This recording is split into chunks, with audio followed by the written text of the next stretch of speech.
दोस्तों, स्वागत है आप सभी का आपके अपने online platform back to book में, जहां पे मार्च 2021 का जो करंट का सीरीज़ चल रहा था उस सीरीज़ का आज हम लोग पार्ट 3 लेके आए हुए हैं। और इससे पहले हम लोग पार्ट 1 और पार्ट 2 ऑलरेडी अपलोड कर चुके हैं। इसलिए यदि आप लोग उस वीडियो को नहीं देखे हैं तो आप एक बार जाके चैनल के प्लेलिस्ट से वीडियो को ज़रूर देखें। और यदि आप लोग को वीडियो पसंद आता है तो आप वीडियो को लाइक करें, वीडियो को शेयर करें। और अगर अभी तक आप लोग चैनल को सब्सक्राइब नहीं किए हैं तो प्लीज़ आप चैनल को सब्सक्राइब कर लें। तो चलिए स्टार्ट करते हैं आज का पहला क्वेश्चन। देखिए, पहला क्वेश्चन पूछा गया है कि अंतर्राष्ट्रीय सौर गठबंधन यानी आईएसए का महानिदेशक जो है वो कौन बने हैं। तो आईएसए के प्रेजेंट में जो महानिदेशक हैं वो हैं अजय माथुर, यानी इसका राइट आंसर हो जाएगा ऑप्शन नंबर बी। ठीक है, जो कि उपेंद्र त्रिपाठी का जगह लेंगे। ठीक है, यानी इससे पहले जो हैं वो आईएसए के महानिदेशक उपेंद्र त्रिपाठी थे और अब अजय माथुर बन गए हैं। अब देखिए, यहाँ पे आईएसए की बात है तो आईएसए का फुल फॉर्म होता है इंटरनेशनल सोलर अलायंस, और इसका स्थापना जो है 2015 में फ्रांस के पेरिस में किया गया था और इसका हेडक्वार्टर जो है वो गुरुग्राम में है। ठीक है, तो आप लोग इतना समझ गए और इसको भी आप लोग नोट करके रखें, ये भी एग्जाम में पूछा जाता है। अब चलिए यहाँ पे आईएसए के बारे में समझते हैं, इसका मतलब इसको क्यों बनाया गया। ठीक है, तो देखिए ये जो कर्क रेखा है, यानी ये जो आप मैप देख रहे हैं यहाँ से कर्क रेखा है। ठीक है, और यहाँ से मकर रेखा है। तो ये कर्क रेखा और मकर रेखा के बीच में जितने भी राष्ट्र हैं यहाँ पे सूर्य का जो प्रकाश है यानी धूप जो है वो अधिक मिलता है। ठीक है, इसी के कारण इस आईएसए का गठन किया गया है, क्योंकि इन देशों में जो है धूप अधिक की उपलब्धता जो है वो अधिक होती है और इसके कारण जो है ये सभी देश मिलके सौर ऊर्जा को बढ़ावा देने का काम करेंगे। ठीक है, इसी को लेके आईएसए का गठन किया गया है। ठीक है, तो आप लोग समझ गए होंगे। अब नेक्स्ट देखिए, नेक्स्ट में पूछा गया है कि ट्राई की रिपोर्ट के अनुसार एक्टिव ग्राहकों की संख्या के मामले में कौन टॉप पे रहा है। तो ट्राई की रिपोर्ट के अनुसार सबसे अधिक एक्टिव ग्राहकों की संख्या के मामले में जो टॉप पे है वो है एयरटेल, यानी इस अभी जो है प्रेजेंट में जो ट्राई की रिपोर्ट आया है उस रिपोर्ट के अनुसार एक्टिव ग्राहकों की संख्या के मामले में जो है वो एयरटेल फर्स्ट में है। ठीक है, अब देखिए यहाँ पे ट्राई की बात थी तो इसको भी आप लोग जान लें। ट्राई का फुल फॉर्म होता है telecom regulatory authority of India. ठीक है, और जिसका स्थापना 20 फरवरी 1997 को किया गया था और इसका हेडक्वार्टर न्यू दिल्ली में है और प्रेजेंट में इसका जो चेयरमैन है वो है डॉक्टर पीडी वघेला।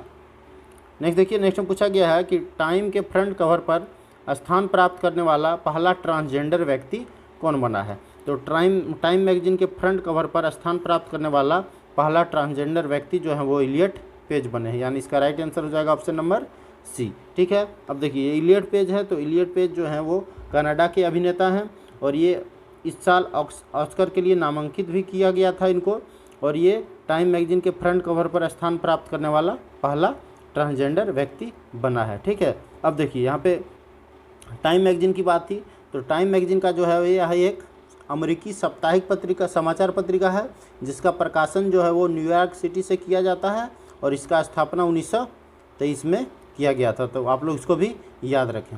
देखिए ये हैं इलियट पेज। नेक्स्ट देखिए, नेक्स्ट में पूछा गया है कि विदेशी मुद्रा भंडार के मामले में कौन सा देश शीर्ष पे रहा है, यानी किस देश में सबसे अधिक विदेशी मुद्रा है। तो सबसे अधिक विदेशी मुद्रा जो है वो चाइना में है, यानी इसका राइट आंसर हो जाएगा ऑप्शन नंबर ए। ठीक है, इसमें दूसरे स्थान पे जो है वो जापान है, तीसरे स्थान पे स्विट्ज़रलैंड है और चौथे स्थान पे जो है वो भारत है। यानी इस साल जो है वो रूस को पीछे करके भारत जो है वो चौथा स्थान प्राप्त किया है, यानी इससे पहले जो है चौथे स्थान पे रूस था। अब देखिए यहाँ पे ये विदेशी मुद्रा भंडार जो है वो किस देश में कितना है, तो इसको जारी कौन करता है। तो इसको जारी जो है वो आईएमएफ द्वारा किया जाता है। तो हम लोग आईएमएफ को भी पढ़ लेते हैं। तो आईएमएफ का फुल फॉर्म होता है इंटरनेशनल मॉनेटरी फंड। ठीक है, और इसका हेडक्वार्टर है वाशिंगटन डीसी। तो वाशिंगटन डीसी में जो डीसी आता है इसके बारे में मैं पिछला वीडियो में आपको डिटेल में बता चुका हूँ कि ये डीसी का क्या मतलब होता है, इसको क्यों लिखा जाता है। तो आप लोग इसलिए पीछे का वीडियो एक बार जाके ज़रूर देखें। और इसका स्थापना जो है वो 27 दिसंबर 1945 को किया गया था और प्रेजेंट में अभी जो है आईएमएफ के जो एमडी हैं वो हैं क्रिस्टलिना जॉर्जिवा। तो आप लोग इसको भी याद रखें। नेक्स्ट देखिए, नेक्स्ट में पूछा गया है कि वायु गुणवत्ता 2020 की रिपोर्ट के अनुसार विश्व की सबसे प्रदूषित राजधानी कौन बनी है। तो वायु गुणवत्ता 2020 की रिपोर्ट के अनुसार विश्व की सबसे प्रदूषित राजधानी जो है वो दिल्ली बनी है, यानी इसका राइट आंसर हो जाएगा ऑप्शन नंबर सी। नेक्स्ट देखिए, नेक्स्ट में पूछा गया है कि 11वीं हॉकी महिला राष्ट्रीय चैंपियनशिप किसने जीता है। तो 11वीं हॉकी महिला राष्ट्रीय चैंपियनशिप जो है वो हरियाणा द्वारा जीता गया है, यानी इसका राइट आंसर हो जाएगा ऑप्शन नंबर ए। ठीक है, और ये जो है हरियाणा जो है वो झारखंड को हरा के, यानी 4-3 से जो है झारखंड को हरा के ये चैंपियनशिप हरियाणा द्वारा जीता गया है। ठीक है, जो कि इसका आयोजन जो है झारखंड के सिमडेगा में किया गया था। ठीक है, और खेल संपन्न इस खेल में जो है फाइनल जो गेम हुआ था उसमें खेल संपन्न होने तक जो है दोनों टीम जो है वो 0-0 के साथ बराबर थी। ठीक है, लेकिन इसके बाद जो पेनल्टी शूट आउट किया गया उसमें हरियाणा द्वारा 4 गोल दागे गए, जिसके कारण, और इसके जवाब में झारखंड द्वारा सिर्फ 3 ही गोल दागे गए, जिसके कारण ये हरियाणा 4-3 से इस सीरीज को जीत गया है। नेक्स्ट देखिए, नेक्स्ट में पूछा गया है कि विश्व खुशहाल देश की सूची में कौन सा देश शीर्ष पे रहा है। तो विश्व खुशहाल देश की सूची में जो है वो फिनलैंड शीर्ष पे है, यानी इसका राइट आंसर हो जाएगा ऑप्शन नंबर ए। ठीक है, अब देखिए विश्व खुशहाल देश की बात है तो ये जो फिनलैंड है ये लगातार 4th टाइम, यानी चौथे साल लगातार चौथी बार भी ये टॉप पे रहा है। और इसमें आइसलैंड जो है वो दूसरे स्थान पे है, डेनमार्क जो है वो तीसरे स्थान पे है, और भारत जो है वो 139वें स्थान पे है, यानी भारत का रैंक जो है वो काफ़ी ख़राब है, जहाँ पे टोटल 149 देशों का जो है वो रैंकिंग निकाला गया था और इसमें भारत को 139वां स्थान मिला है। यानी आप समझ सकते हैं कि खुशहाल रिपोर्ट जो हैप्पीनेस इंडेक्स जो आया है उसमें जो है भारत कितना पीछे है। ठीक है, जबकि 2019 में जो है भारत का रैंक 140 था, तो आप लोग उसको भी याद रखें। नेक्स्ट देखिए, नेक्स्ट में पूछा गया है कि दुनिया का सबसे खतरनाक सड़कें किस देश में स्थित है। तो दुनिया की सबसे खतरनाक सड़क जो है वो दक्षिण अफ्रीका में स्थित है, यानी इसका राइट आंसर हो जाएगा ऑप्शन नंबर ये। ठीक है, यानी कि दक्षिण अफ्रीका में जो है दुनिया में किसी भी अन्य देशों की तुलना में वाहन चलाने के मामले में सबसे खतरनाक देश है। ठीक है, और इसमें जो है भारत का रैंक जो है वो चौथा है, यानी भारत में सबसे खतरनाक मतलब ख़राब सड़क जो है के रैंक में चौथे स्थान पे है, पहले स्थान पे दक्षिण अफ्रीका है, दूसरे स्थान पे थाईलैंड है और तीसरे स्थान पे अमेरिका है। तो आप लोग इसको भी याद रखें। नेक्स्ट देखिए, नेक्स्ट में पूछा गया है कि मिशन ग्रामोदय का शुभारंभ कहाँ किया गया है। तो मिशन ग्रामोदय योजना का शुभारंभ जो है वो मध्य प्रदेश में किया गया है, तो इसका राइट आंसर हो जाएगा ऑप्शन नंबर बी।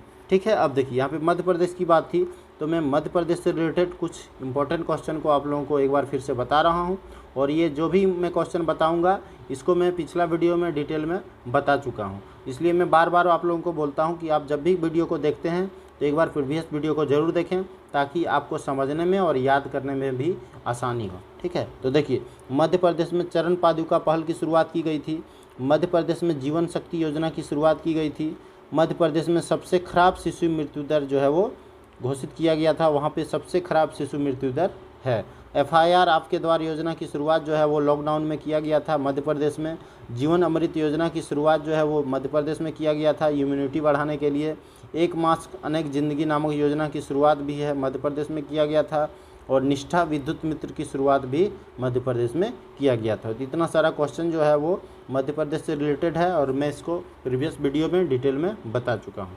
नेक्स्ट देखिए, नेक्स्ट में पूछा गया है कि इंटरनेशनल वुमेन ऑफ करेज 2021 से किसे सम्मानित किया गया है। तो इंटरनेशनल वुमेन ऑफ करेज 2021 से जो है वो कौशल्या शंकर को सम्मानित किया गया है, यानी इसका राइट आंसर हो जाएगा ऑप्शन नंबर ए। ठीक है, तो ये कौशल्या शंकर को क्यों सम्मानित किया गया है, देखिए इनके द्वारा तमिलनाडु की जो मूल जाति है, तो तमिलनाडु की मूल जाति विरोधी कार्यकर्ता और मानवाधिकारों के रक्षक कौशल्या शंकर को इंटरनेशनल वुमेन ऑफ करेज पुरस्कार से सम्मानित किया गया है। ठीक है, यानी इनके द्वारा तमिलनाडु के मूल जाति के जो विरोधी कार्यकर्ता थे और मानवाधिकारों का रक्षक हैं ये, तो इसी के कारण इनको इंटरनेशनल वुमेन ऑफ करेज 2021 से सम्मानित किया गया है।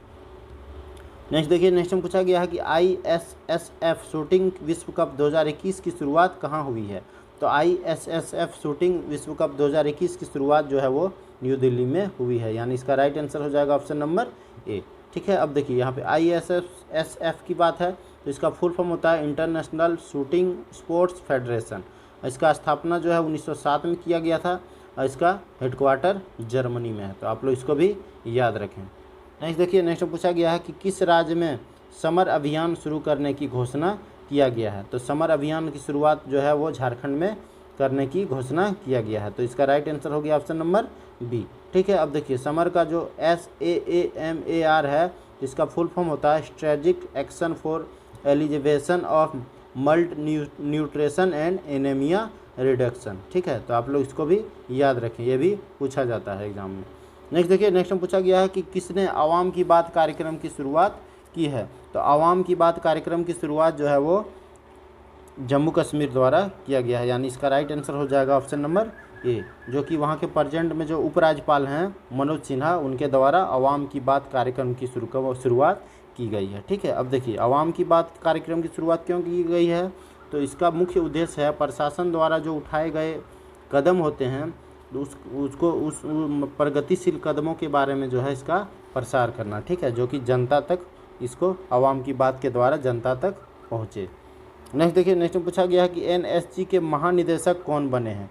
तो NSG के महानिदेशक जो हैं वो MA गणपति बने हैं, यानी इसका राइट आंसर हो जाएगा ऑप्शन नंबर बी। ठीक है, जो कि SS देसावल के जगह लेगा, यानी इससे पहले जो थे वो SS देसावल थे और अभी प्रेजेंट में MM गणपति NSG के महानिदेशक बन गए हैं। ठीक है, अब देखिए NSG की बात है तो NSG का फुल फॉर्म होता है नेशनल सिक्योरिटी गार्ड। ठीक है, इसका स्थापना 22 सितंबर 1986 को किया गया था और इसका हेडक्वार्टर न्यू दिल्ली में है, तो आप लोग इसको भी याद रखें। नेक्स्ट देखिए, नेक्स्ट में पूछा गया है एशियन बॉक्सिंग चैंपियनशिप 2021 की मेज़बानी कौन करेगा। तो एशियन बॉक्सिंग चैंपियनशिप 2021 की मेज़बानी जो है वो दिल्ली करेगा, यानी इसका राइट आंसर हो गया ऑप्शन नंबर ए। नेक्स्ट देखिए, नेक्स्ट में पूछा गया है कि ओलंपिक के लिए क्वालिफाई करने वाली भारत की पहली महिला तलवारबाज कौन बनी है।